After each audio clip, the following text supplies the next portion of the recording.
Bueno, pues hemos estado orando por este evento, hemos aprendido acerca de misiones, acerca de el compañerismo, de la alabanza, también de hacer discípulos y bueno, vamos a seguir por ese camino de eclesiología. Hace algunos meses comencé a asistir a algunas conferencias y por ahí me topé con el hermano Greg Travis. Estuvimos por allá en G3, luego en ACBC, luego en Heraldos y dije, este hermano me está siguiendo. Tenemos que invitarlo a San Antonio. Y muy amablemente él aceptó. Es un privilegio que esté aquí con nosotros y es mi honor introducir al último predicador de esta conferencia, nuestro hermano Greg Travis. Adelante.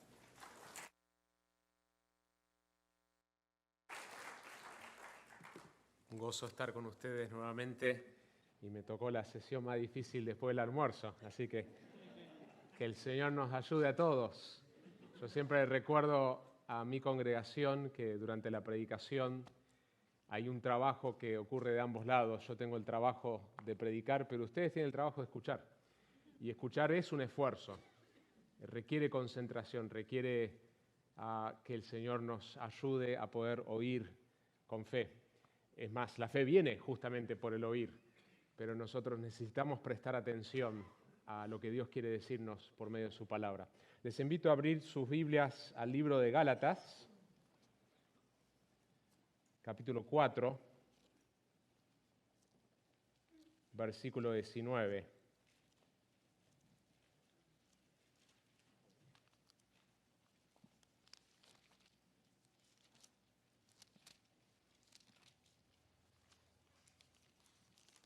Gálatas, capítulo 4, versículo 19. Hijos míos, por quienes de nuevo sufro dolores de parto, hasta que Cristo sea formado en ustedes. Oramos. Señor, qué texto tan precioso. Este texto inspirado por el Espíritu de Dios que Pablo escribe en su carga, en su amor, en su preocupación, en su trabajo que él tiene hacia esta iglesia que él fundó, Señor. Así que pedimos que a través de este pasaje nosotros hoy podamos aprender más acerca de lo que es el discipulado, de tener esta misma pasión y tener esta misma meta que Pablo tiene en este pasaje. Te lo rogamos en el nombre de nuestro Señor Jesucristo. Amén. Un turista en Italia se acercó a un escultor que trabajaba sobre un bloque de mármol por meses estuvo trabajando. Vino meses después justamente y volvió y lo encontró haciendo los últimos toques, el trabajo sobre una estatua impresionante. Y le hizo esta pregunta: ¿cómo supiste qué hacer con esa piedra? Y el escultor respondió: simplemente quité todo lo que no era parte de la estatua que yo quería formar. Mis hermanos, así es el discipulado. Dios quiere formar a Cristo en nosotros y usa a otros para cincelarnos y quitar todo aquello que no se asemeja a su Hijo. Muchos quizás conocen a Charles Wesley, a John Wesley, que tuvieron una enorme influencia y más allá de algunas diferencias importantes teológicas que tenemos con John Wesley, el impacto evangelístico, el impacto de los himnos de Charles Wesley fue enorme. Pero lo que quizás muchos no saben es que detrás de Charles Wesley y detrás de John Wesley estaba su mamá, Susanna Wesley, que tenía 19 hijos. Y ella pasaba un tiempo de calidad con cada uno de sus hijos, enseñándoles las Escrituras. La influencia que ella tuvo se vio a través de ese discipulado en su hogar que después tendría un impacto sobre el mundo. Dawson Trotman, que fundó un movimiento que enfatizó el discipulado y que él produjo algunas herramientas de este tema, dijo: nunca estoy más feliz que cuando estoy ayudando a otra persona a crecer espiritualmente. Así que, mis hermanos, lo que nosotros queremos mirar en este pasaje, a diferencia de los sermones previos, todos han tenido 3 puntos. Este sermón va a tener 4 puntos. Así que me voy a desviar. No se preocupen que no va a durar más de 2 horas el sermón, así que estén tranquilos. Pero vamos a mirar 4 cosas que podemos aprender en Gálatas 4:19 acerca del discipulado. Warren Wiersbe ilustra este versículo que estamos viendo hoy diciendo lo siguiente: parece que los padres nunca dejan de sentirse responsables por sus hijos. Cuando son pequeños nos quitan el tiempo, pero cuando son grandes a veces nos quitan el sueño. Mi madre solía decir que cuando son pequeños la casa nunca está quieta y cuando crecen nos inquietan el corazón. Esto es lo que Pablo sentía al tratar de ayudar a los creyentes confusos de Galacia. Mi hija mayor, que tiene 19 años, cumple en unos meses 20, se ríe porque ella todavía tiene el Life 360 prendido, no sé cuántos usan eso, pero es una app que te permite saber dónde está otro miembro de la familia. Y mi esposa todavía está mirando a la noche de dónde está. Ella vive en otro lado, pero todavía está chequeando para saber dónde está, ya con 20 años. Pero así son las madres y así somos los padres. Tenemos una preocupación acerca de nuestros hijos, aun cuando son grandes. Y esto es lo que Pablo va a hablar acá, de su preocupación que él tiene hacia la iglesia de Galacia y el desvío que ellos estaban enfrentando, el engaño que ellos estaban enfrentando. Entonces, lo primero que nosotros queremos ver es entender un poco el contexto, que Pablo escribe esta carta a los Gálatas con un tono tanto de preocupación, vemos ese tono en todo el libro, pero también vemos el amor que él tiene, pero también la advertencia y la indignación que él tiene hacia los falsos maestros que están persuadiendo a estos cristianos nuevos que han sido convertidos bajo el ministerio de Pablo a abandonar el evangelio de la gracia a un mensaje falso de fe más obras. El libro de Gálatas podemos dividirlo en 3 partes. Los primeros 2 capítulos, Pablo defiende la autoridad y el origen del evangelio. Los capítulos 3 y 4 hay una explicación de la esencia del evangelio, cómo somos justificados solo por la fe y la obra de Jesucristo. Y en el capítulo 5 y 6 de Gálatas tenemos las implicaciones del evangelio. Así que nosotros nos encontramos en este versículo, en la sección en donde Pablo está defendiendo y explicando la esencia del mensaje del evangelio. Y es en ese contexto de este 4º capítulo de Gálatas que Pablo está exponiendo y advirtiendo a los Gálatas de la falsa enseñanza y de los falsos maestros que los están desviando de la verdad. En ese contexto que él dice estas palabras: hijitos míos, yo estoy trabajando duro como una madre que tiene dolores de parto para que Cristo sea formado en ustedes. Nosotros queremos ver este texto en su contexto y lo estamos viendo ahora en el contexto de una conferencia de eclesiología práctica, cómo se ve la iglesia en la práctica. Y por eso el título de este mensaje es La pasión y la meta del discipulado. Vamos a ver en este texto que Pablo tiene una pasión genuina y una meta. Y la meta que él tiene es muy clara, muy sencilla, que es el bienestar espiritual de los Gálatas. Así que yo quisiera que observemos 4 verdades que este pasaje nos enseña acerca del discipulado. Número 1, el discipulado implica una crianza espiritual. Número 1, el discipulado implica una crianza espiritual. En Gálatas 4:19 el texto comienza, en el caso de la versión que yo estoy usando, las Américas usa la palabra hijos. Algunas versiones dicen hijitos. La palabra en el original normalmente se traduce hijos, pero no siempre se traduce hijos.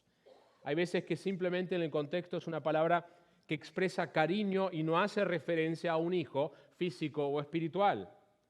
Pero acá probablemente es la mejor traducción, hijos, encaja con el contexto porque justamente son sus hijos espirituales.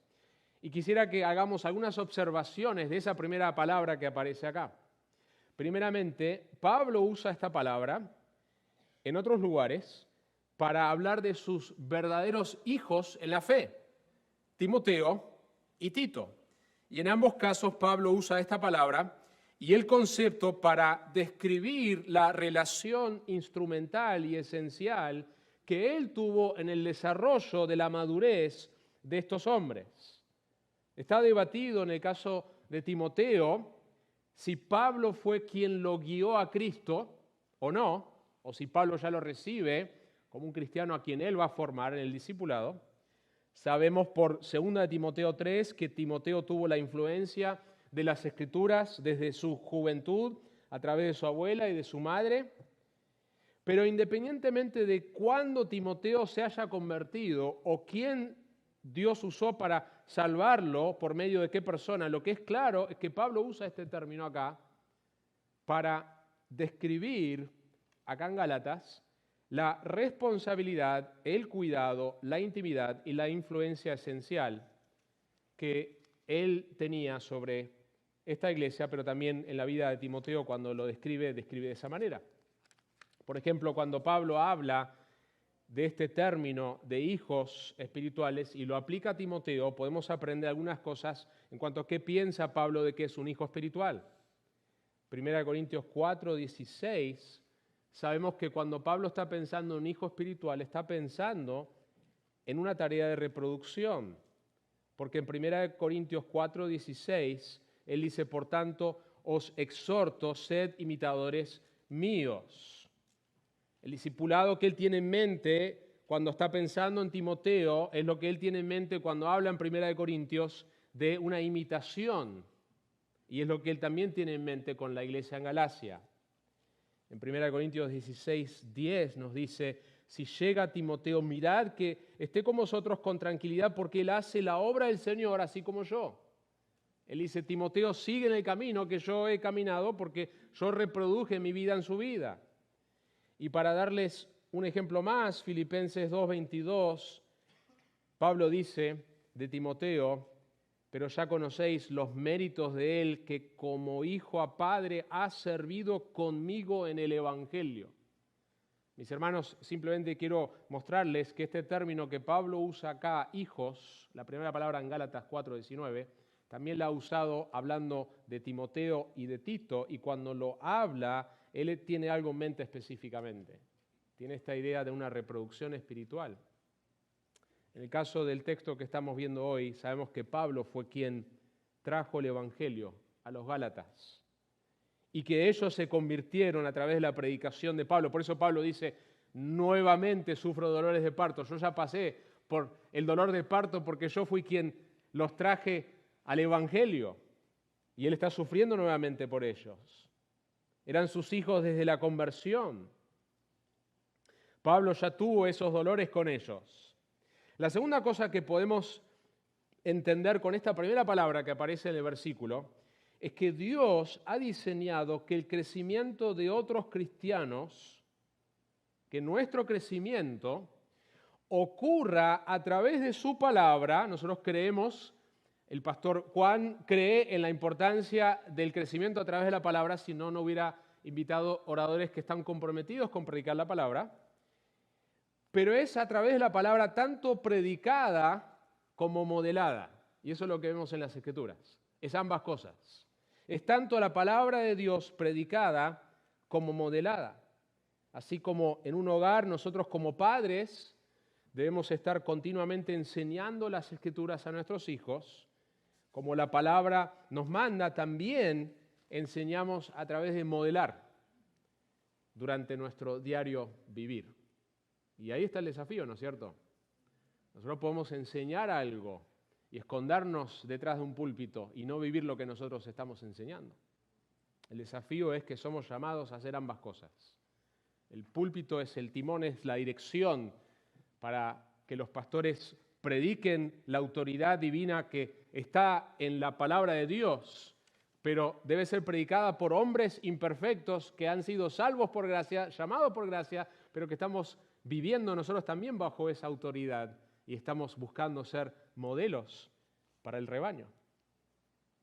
Así que, hermanos, de la misma manera nosotros, todos los creyentes, tenemos el privilegio de invertir nuestra vida en otros, enseñando y modelando como un padre o una madre haría con sus propios hijos. Dios te ha llamado y te ha salvado no solamente para que vos recibas, sino de la manera que Jesús le dijo a los discípulos, sígame y yo los haré pescadores de hombres. Si nosotros estamos siguiendo a Jesucristo en un punto, eso tiene que verse con que nuestra vida se tiene que reproducir en la vida de otra persona. Y nosotros debemos entender el discipulado de esta manera. La misma devoción, amor, cuidado, preocupación, intimidad, enseñanza que los padres deben tener hacia sus hijos es la que nosotros debemos tener hacia quienes buscamos discipular. Esas son las primeras dos cosas que estoy simplemente observando esta primera palabra. La tercera cosa, con esta palabra hijos, que podemos observar, todo esto está bajo el primer punto, de que el discipulado implica una crianza espiritual. Es que Pablo sentía el peso corporal del bienestar espiritual de todos estos creyentes. Lo repito, Pablo sentía el peso corporal. Cuando digo corporal me refiero al cuerpo entero, toda la iglesia de Galacia. Él siente el peso por cada uno de ellos, de todos. Si tú eres pastor, somos llamados a imitar el ministerio de Jesús y de Pablo, de que priorizamos nuestro tiempo en estudiar las Escrituras, preparar mensajes expositivos, nos dedicamos como Hechos 6 a la palabra y la oración, y esa es nuestra prioridad. Segunda prioridad es que invertimos, como 2 Timoteo 2 nos dice, en la vida de hombres fieles que puedan reproducirse en la vida de otros, es decir, los pastores imitamos a Jesús, que Jesús invirtió más tiempo en los pocos y Pablo hizo lo mismo. Pero también es verdad que los pastores nos debe pesar la salud de todos los miembros que Dios ha puesto bajo nuestro cuidado, de los miembros fieles, pero también de los miembros difíciles. Dios nos ha llamado a cuidar y a velar por el rebaño entero. Pero si tú no eres pastor, también tenés una responsabilidad que va más allá de tu responsabilidad de discipular uno o dos, con quienes podés invertir más tiempo de amor, cuidado, enseñanza, que vos mismo recibiste de otro discípulo fiel. Pero no se queda ahí, porque Hebreos 3, 12 al 13 dice, tened cuidado, hermanos, no sea que en alguno de vosotros, es decir, en medio de la congregación, haya un corazón malo de incredulidad para apartarse del Dios vivo. La exhortación que el autor de Hebreos da en ese pasaje no es a los pastores. Dice, tened cuidado, hermanos, es a la iglesia. Es la iglesia que debe sentir el peso del cuidado también de alguien que está en medio de la iglesia que se está desviando. Eso no es tarea exclusiva de los pastores. Nosotros también debemos sentir el peso de aquellos que están en medio nuestro, que nosotros vemos que hay evidencias de un corazón malo, de incredulidad, de apartarse del Dios vivo. Antes exhortados los unos a los otros, cada día, mientras todavía se dice hoy, volviendo al sermón previo, la importancia de la coinonía, la comunión, el contacto. Nosotros no somos llamados a caminar solos, no podemos exhortarnos regularmente si no estamos viviendo en comunión genuina los unos con los otros. Mientras todavía se dice hoy, no sea que alguno de vosotros sea endurecido por el engaño del pecado. Ese mandato que Hebreos da es un mandato dado a los hermanos, no a los pastores, y hay un cuidado de todo el cuerpo, hay una preocupación mutua que debe existir en la iglesia local. Y mis hermanos, esto nos lleva a entender algo, que el discipulado bíblico no debe llevarse a cabo divorciado de la iglesia local. Sí debemos invertir en los pocos, porque la Biblia nos habla de eso. Sí debemos orar, Señor, yo quiero tener hijos espirituales, pero eso nunca es divorciado de la iglesia local. Porque mi relación con el Señor Jesucristo es personal, pero no es privada y no es individual. ¿Escucharon eso? Mi relación con mi Señor es personal, pero no es ni privada ni individual. Mi relación con Cristo es personal y corporal. No existe en el Nuevo Testamento la idea de una relación personal con Jesús divorciada de mi relación con su cuerpo. No puedes amar a Jesús y no amar a su novia. Cristo tiene un problema con vos. Si amás a Cristo y no amás a su novia. Somos llamados a vivir nuestro discipulado, de recibirlo, de discipular a otros en el contexto de la iglesia local. Así como tampoco existe en el Nuevo Testamento la idea de una profesión de fe, que yo diga que soy cristiano y que eso esté aislado de la iglesia local, que no tiene ninguna relación con la iglesia. Que una persona haya hecho una profesión de fe, es decir, que dice que es cristiano, que dice que ha decidido seguir a Cristo, no significa nada si después no hay evidencias corporales de esa fe. Esto es lo que argumenta Primera de Juan. Juan te llama un mentiroso si vos decís amar a Dios y no amás a tu hermano. La manera que se evidencia que mi fe cristiana es verdadera es solamente en el contexto de la iglesia. Como un pastor dijo que Assurance of Salvation is a community project. La seguridad de la salvación es un proyecto en comunidad. Y esto no está poniendo algún tipo de descanso en nuestras obras, está diciendo que esa profesión de fe que descansa solamente y plenamente en la obra de Jesucristo, para que nosotros sepamos que es genuina y que yo no estoy siendo engañado, eso tiene que verse en el contexto de un cuerpo que pueda afirmar esa fe y ver las evidencias de un nacimiento nuevo y una iglesia que pueda reconocer eso. La iglesia local es el lugar donde se manifiesta o no los frutos genuinos de esa fe. Otro ejemplo que nosotros tenemos en el Nuevo Testamento de cómo el cuidado debe ser hacia toda la iglesia, la encontramos en 1 Tesalonicenses 5:14, donde dice, y os exhortamos, hermanos, nuevamente Pablo le habla no a los pastores, y eso nosotros tenemos una tendencia de arrastrar nuestro catolicismo, nuestro pentecostalismo, de asumir que de alguna manera los pastores tienen un acceso distinto, especial a Dios, y que nosotros somos simplemente los laicos que observamos lo que hacen los pastores. O otra imagen común es, el pastor es el que está manejando el bus, y él lo está conduciendo, y toda la iglesia está arriba del bus simplemente viendo dónde va a conducir ese bus. No, mis hermanos, no es la imagen del Nuevo Testamento.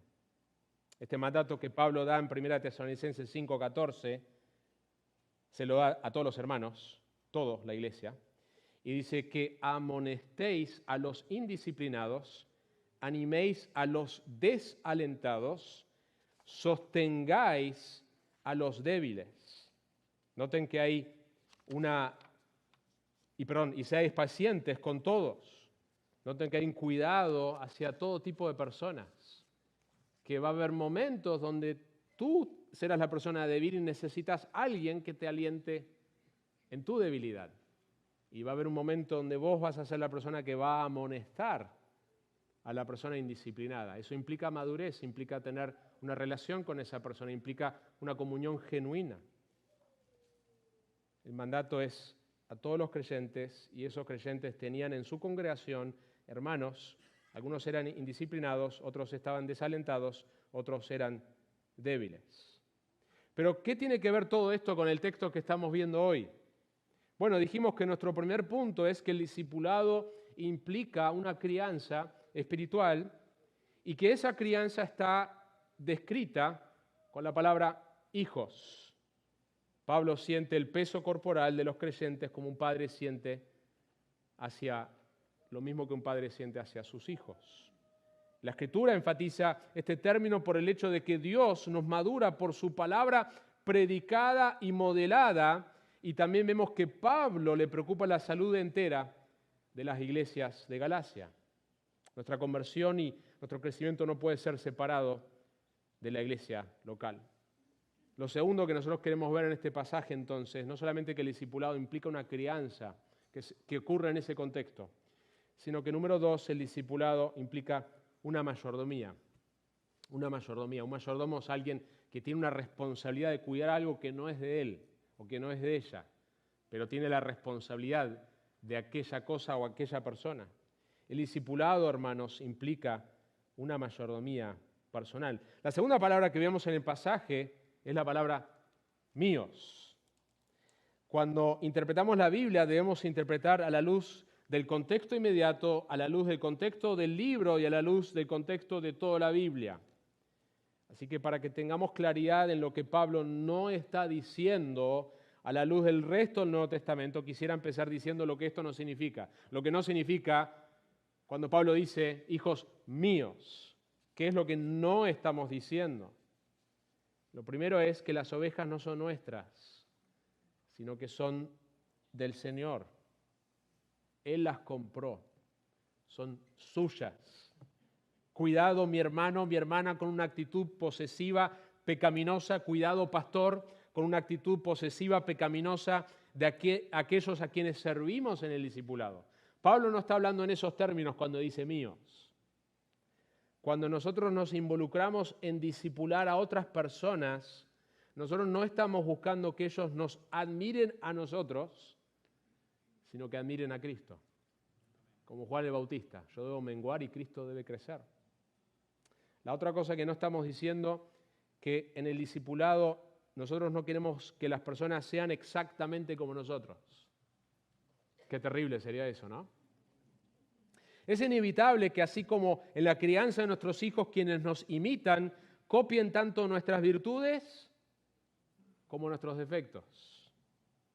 Y algo de esto puede y seguramente va a ocurrir cuando discipulamos a otros, pero de ahí la importancia que nuestro discipulado sea en el contexto del cuerpo y que también nosotros no seremos los únicos impartiéndoles enseñanza. Nosotros no seremos el gran discipulador de esta persona y nadie más lo puede discipular. Ahí está el equilibrio en su discipulado. Así fue en mi vida. Hubo varios hombres claves que invirtieron su vida en mi vida y yo agradezco por cada uno de ellos, cada uno con sus virtudes y sus defectos. Por último, nosotros no debemos buscar usar el discipulado para nuestro propio beneficio. Buscamos lo que es mejor para ellos y no lo que es necesariamente mejor para nosotros. Entonces, si Pablo no está diciendo míos en el sentido de algo posesivo, en el sentido de que lo admiren a él, ¿qué es lo que él dice? ¿A qué se refiere exactamente cuando él dice hijos míos? Bueno, el punto es que tanto Pablo como nosotros tenemos una mayordomía, una responsabilidad personal en el discipulado. Nosotros debemos sentir un peso personal por la condición espiritual de las personas a quienes estamos buscando enseñarles la palabra de Dios. Y es en ese sentido que Pablo dice, hijos míos. Él siente un peso particular por ellos. Hay un sentido de responsabilidad real que nos debe pesar profundamente en el discipulado. Y si tú eres pastor, Hebreos 13, 17 da una descripción solemne de tu tarea y de mi tarea. Y ese versículo, si eres pastor y no lo has memorizado, memorízalo. Medítalo. Piensa en lo que ese versículo está diciendo. Hebreos 13, 17. Es tremendo lo que ese texto dice. Nos tiene que hacer temblar. Obedeced a vuestros pastores y sujetaos a ellos. Esa es la parte que les gusta a los pastores. Pero miren lo que dice acá. Porque ellos velan por vuestras almas como quienes han de dar cuenta. Permitidles que lo hagan con alegría y no quejándose, porque eso no sería provechoso para vosotros. Y esa frase, como quienes han de dar cuenta. Nosotros, los pastores, daremos cuenta delante de Dios en la eternidad por las personas que Él ha puesto en nuestro rebaño. Nosotros debemos velar por las almas de las personas que Dios ha puesto bajo nuestro cuidado, si somos pastores. Les enseñamos todo el consejo de Dios, modelamos la vida cristiana delante de ellos, aconsejamos de manera más privada cuando la situación lo requiere, corregimos, amamos, pasamos tiempo con ellos, buscamos conocerlos y saber dónde están en su caminar con el Señor, reprendemos, oramos antes, durante y después de nuestros esfuerzos. Y por supuesto, para hacer esto, necesitamos saber por quiénes rendiremos cuenta en la eternidad. De ahí la necesidad de tener en claro quiénes son miembros y quiénes no. No somos responsables por todas las personas que asisten un determinado domingo, pero sí somos responsables por aquellos que están bajo nuestro cuidado, por los miembros, aquellos que se han comprometido con nuestro cuerpo local y que se han puesto bajo el cuidado de los pastores de nuestra iglesia. Por otro lado, esta tarea es tan grande que debemos orar y trabajar siempre por tener, si es que no lo tenemos todavía, una pluralidad de pastores. Ese es el diseño sabio de Dios en el Nuevo Testamento.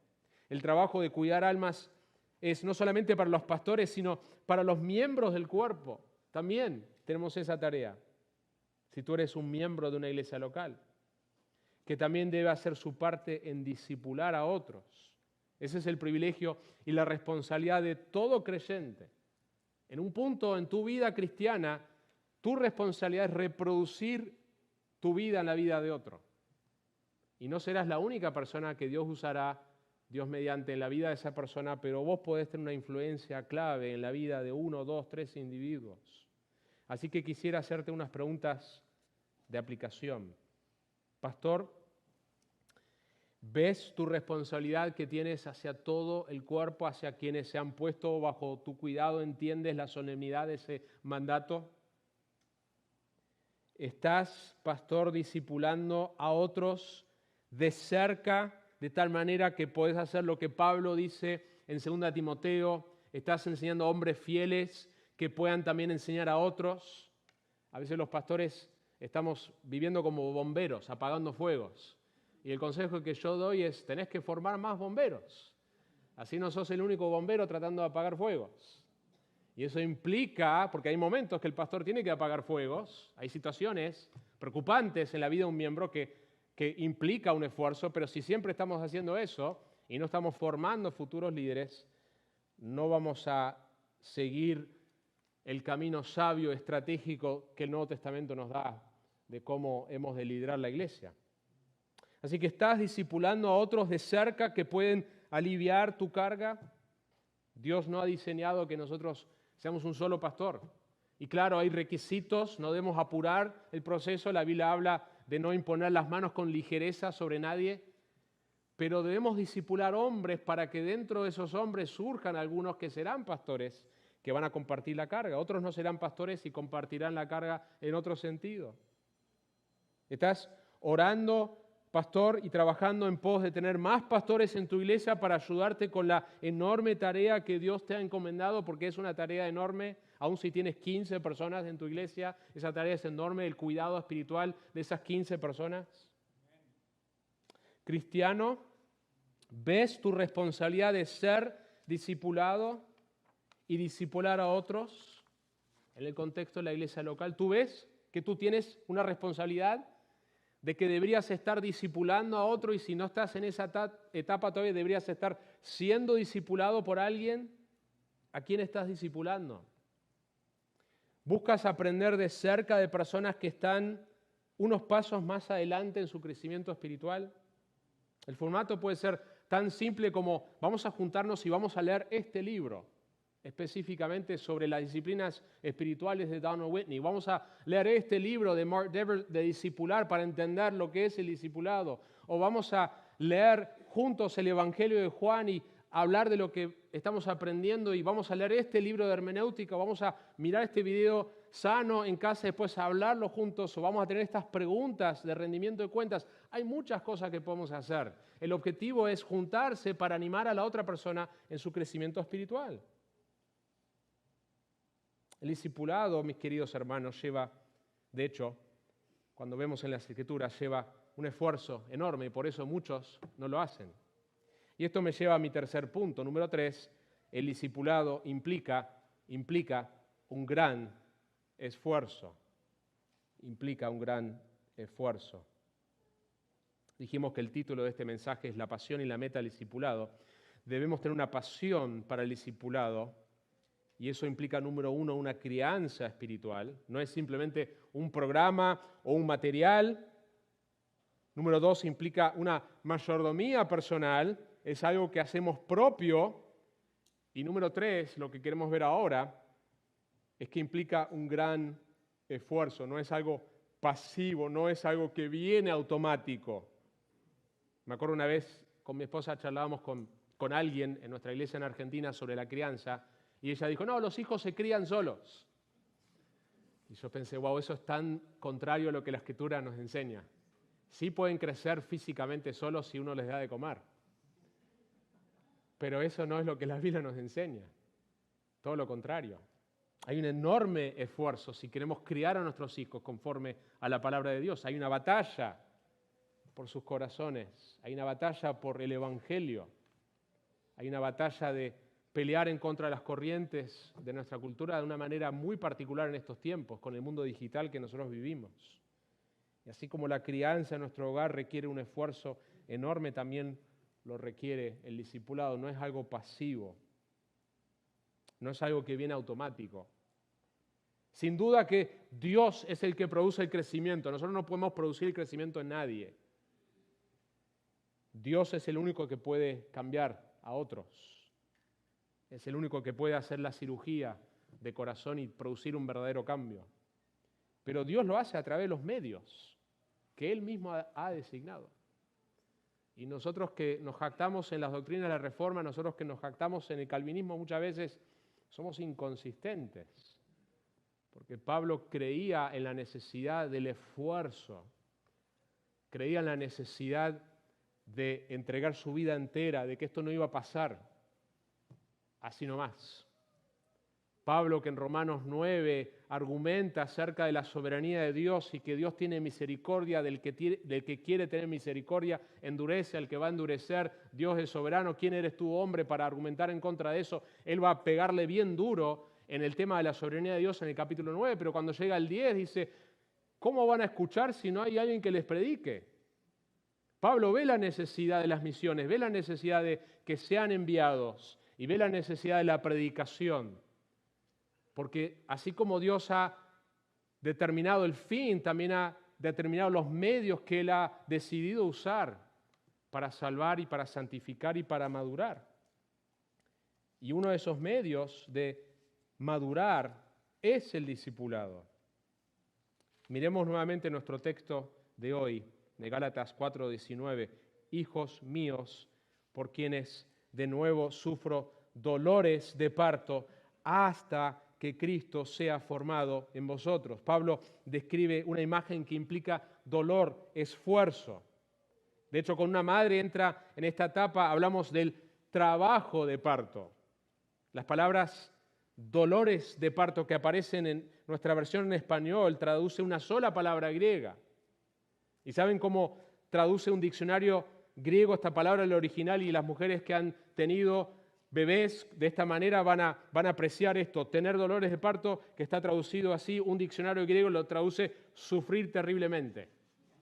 Eso es como lo traduce o como lo explica un diccionario griego. Es lo que Pablo está diciendo, está comunicando esta imagen. Esto es un esfuerzo enorme.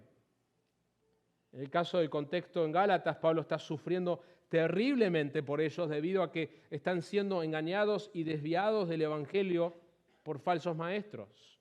Pablo teme literalmente que su esfuerzo haya sido en vano. De cualquier manera, sea el contexto que sea, mis hermanos, el discipulado implica un gran esfuerzo, implica trabajo, implica lágrimas, implica sufrimiento. Vimos antes algo de la carta de Tesalonicenses y Pablo dice en Tesalonicenses, porque recordáis, hermanos, nuestros trabajos y fatigas, como trabajando de día y de noche para no ser carga a ninguno de vosotros, os proclamamos el Evangelio de Dios. Su razón, su motivación de su trabajo y su fatiga, ¿cuál era? El amor que le tenía a ellos. Si sos mamá, si sos papá, sabés que ser papá, ser mamá implica un gran esfuerzo. Hay un gran gozo, pero también hay un gran sufrimiento con nuestros hijos. En nuestro llamado de discipular a otros, recordemos esto. El discipulado implica un gran esfuerzo, implica orar por ellos regularmente, pasar tiempo con ellos, amarlos, servirlos, corregirlos, abrir nuestros hogares y nuestros corazones. Todo este esfuerzo tiene una meta. una meta preciosa. Y eso me lleva a mi último punto. La meta del discipulado es que la persona de Cristo sea formada en otros. Qué preciosa esa meta, ¿no? Qué bien que haríamos recordar eso. No es simplemente que pasen por X programas de discipulado, aun si ese programa es excelente. No es simplemente para que nosotros digamos, wow, tengo varias personas que yo he formado en mi iglesia y me siento bien con eso. No es simplemente para yo encontrar un sentido de propósito, aunque la Biblia nos habla de eso. La meta es que la persona de Cristo sea formado en eso. Ni siquiera la meta es la sana doctrina por simplemente tener la sana doctrina. La sana doctrina es indispensable, no puede ser formado Cristo sin eso. Pero no es la meta, es el medio. Cristo oró por la iglesia, ¿no es cierto? Santifícalos. Y es a través de la verdad, o sea, la doctrina es el único camino. Mi pueblo es destruido por falta de conocimiento, dice Dios en Oseas. No hay otro camino fuera de la sana doctrina, pero ese no es el fin. Ese es el camino para que Cristo sea formado. La palabra griega para formado es morfo, significa causar que algo tenga una cierta forma o naturaleza. Es más, no solo es la meta del discipulado, sino debería ser tu meta de tu vida cristiana.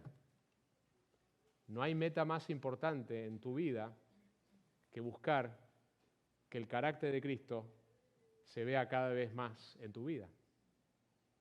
Tiene que ser tu mayor meta, primeramente para vos. Si esta es tu meta, va a ser mucho más fácil que sea tu meta en el discipulado. Mi meta principal en mi propia vida no puede ni debe ser simplemente ser un mejor predicador o un mejor pastor o ni siquiera ser un mejor esposo, un mejor padre. Todo eso es sumamente importante. Mi meta tiene que ser más como Cristo.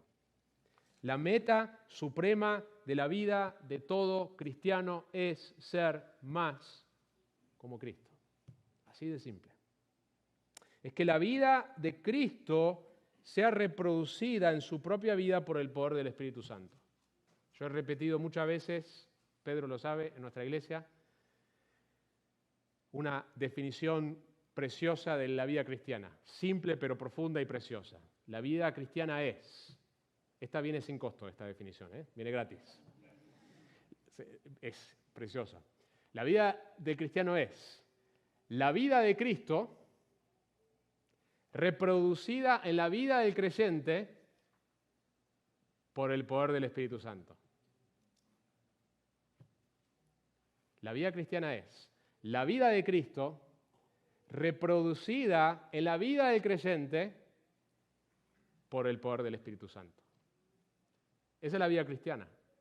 Y nosotros en el discipulado estamos buscando ser parte de eso, ser un instrumento en que la vida de Cristo sea reproducida en la vida de esa persona por el poder del Espíritu Santo, pero Dios nos va a usar a nosotros como instrumentos. Porque la meta del discipulado no es simplemente que tengan más conocimiento, que sirvan en ciertas posiciones, que tengan ciertas habilidades, que hagan un cierto programa o un curso o un seminario. Nuevamente, todas estas cosas tienen su utilidad y su momento, pero lo que estoy diciendo es que eso no es la meta final, principal, suprema, y podemos confundir a veces esas cosas como la meta final. Todas esas cosas que mencioné pueden ser necesarias para llegar a la meta, pero siempre debemos tener presente cuál es la meta final del discipulado, que la persona del Cristo crucificado y resucitado sea formado en nosotros. La persona de Jesús, como está revelado en las Escrituras, es quien buscamos formar en otros. Mis hermanos, todo nuestro esfuerzo debe apuntar a esto. Por eso Pablo dice, hijitos míos, yo sufro de nuevo dolores de parto. ¿Hasta qué? ¿Cuál es el punto final? Que Cristo sea formado en ustedes. Toda nuestra crianza espiritual es llevarlos hacia la madurez cristiana como lo define la Biblia. Y podemos estar en el discipulado mirando las disciplinas espirituales y esa persona puede ser una persona que está siendo disciplinada con su lectura bíblica, con su memorización. Amén a todo eso. Eso es un medio indispensable. Pero una persona puede hacer eso y no llegar a la meta. Y por supuesto que es el Señor que produce su imagen en la vida de esa persona, pero nosotros debemos inquietarnos hasta que eso no sea hecho realidad y por supuesto que es un trabajo de toda la vida. Toda la responsabilidad particular que el Señor nos dé sobre otras vidas es para llevarlos a la madurez a través de los medios que Él ha designado. El ministerio público y privado de la palabra de Dios es para esto. El ministerio público es el púlpito, el ministerio privado es la consejería bíblica, la oración privada y la oración pública es para esto. Nuestro esfuerzo, la meta tiene que estar claro en el discipulado. Termino con unas preguntas de aplicación. ¿Te preocupas por el bienestar espiritual de otros en tu iglesia local? ¿Te preocupas genuinamente por el bienestar espiritual de otros? ¿Tenés una pasión para discipular a otros? Juan dijo que no hay mayor gozo que saber que sus hijos andan en la verdad. No hay mayor gozo. Pablo lo dijo así en 1 Tesalonicenses 3, 8 al 10, porque ahora sí que vivimos si vosotros estáis firmes en el Señor, pues qué acción de gracias podemos dar a Dios por vosotros, por todo el gozo con que nos regocijamos delante de nuestro Dios a causa de vosotros, según oramos intensamente de noche y de día, que podamos ver vuestro rostro y que completemos lo que falta a vuestra fe. ¿Estás comprometido a pedirle al Señor e ir en pos de tener hijos espirituales? Pídele al Señor. Señor, yo no sé cómo hacer esto. Señor, nunca ha estado esta idea en mi cabeza de que yo debo ser parte en tener hijos espirituales, pero yo quiero ser parte de eso. Pídele. Pastor, ¿sientes el peso de la responsabilidad que tú tienes de velar por las ovejas en tu congregación? Y ese peso nos tiene que llevar a rogar al Señor por su ayuda, por proveer más obreros y más pastores que nos acompañen. ¿Te estás esforzando en la gracia de Dios para ser discípulos, empezando en tu propio hogar? Mis hermanos, nosotros no somos responsables por las decisiones presentes y futuras de nuestros hijos. Nosotros tenemos cero capacidad de cambiar el corazón de cualquier persona y eso incluye nuestros hijos, incluye en momentos que los cónyuges quieren cambiar entre ellos, nosotros no podemos cambiar a ningún corazón. Pero sí somos responsables en hacer nuestra parte de ser fieles pastores como hombres en nuestros hogares y como mamás poder abrir las Escrituras con nuestros hijos, sembrar la palabra de Dios y dejar que Dios haga su obra a su tiempo. ¿Estás discipulando en conexión y bajo la supervisión de tu iglesia local conforme al patrón del Nuevo Testamento? Todo esto vale la pena, mis hermanos. Que el Señor nos dé su pasión para ser y hacer discípulos. Que el Señor nos ayude a ser instrumentos en sus manos para que Cristo sea formado en otros. No hay mejor meta en nuestra vida. Un joven pintor fue contratado para restaurar un retrato de un rey antiguo. El retrato estaba oculto bajo años de polvo. Y cuando el joven pintor terminó, el rey lo vio y se conmovió. Y dijo, ahora sí me reconozco.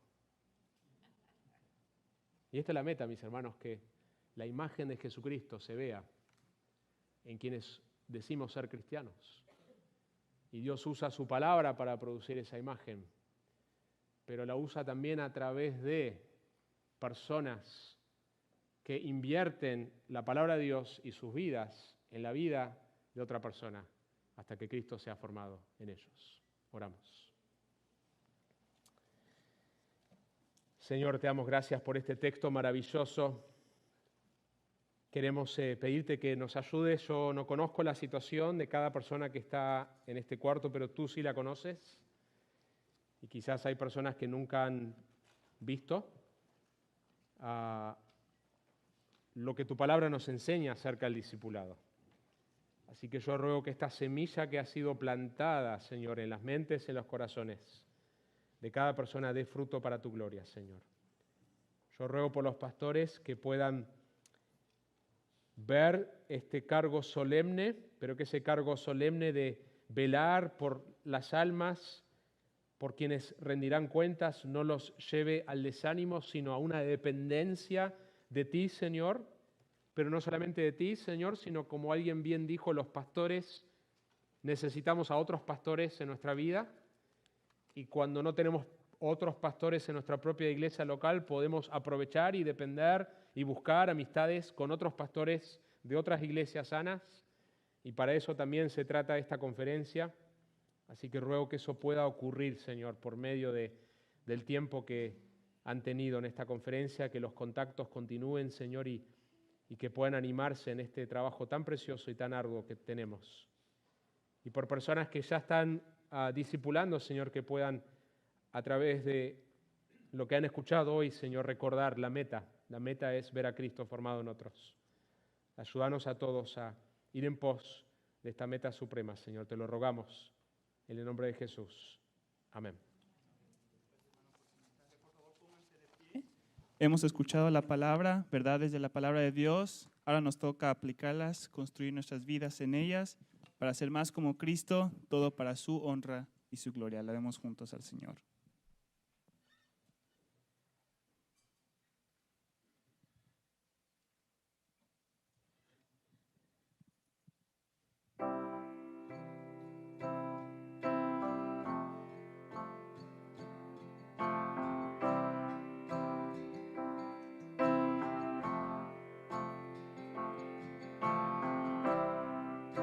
Digno de recibir toda adoración,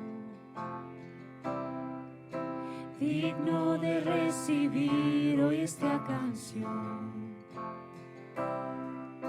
digno de entregarte mi corazón, vivo por ti.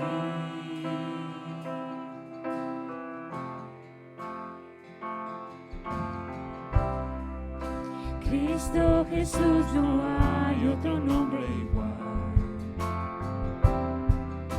Cristo, no hay nadie más que pueda salvar. Digno de entregarte mi corazón, vivo por ti, vivo por ti. Y santo como tú no hay nadie, Dios incomparable, abre tú mis ojos, Cristo, quiero conocerte más y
por favor tomen su lugar.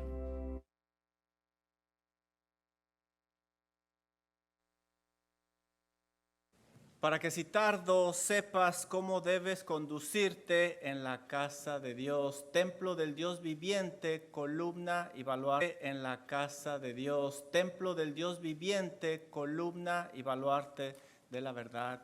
Ahora sabemos un poco más cómo comportarnos, cómo ir a la casa de Dios, la casa de oración. Fuimos exhortados a trabajar con persistencia, fidelidad y misericordia, salir de nuestra zona de comodidad y hacer discípulos.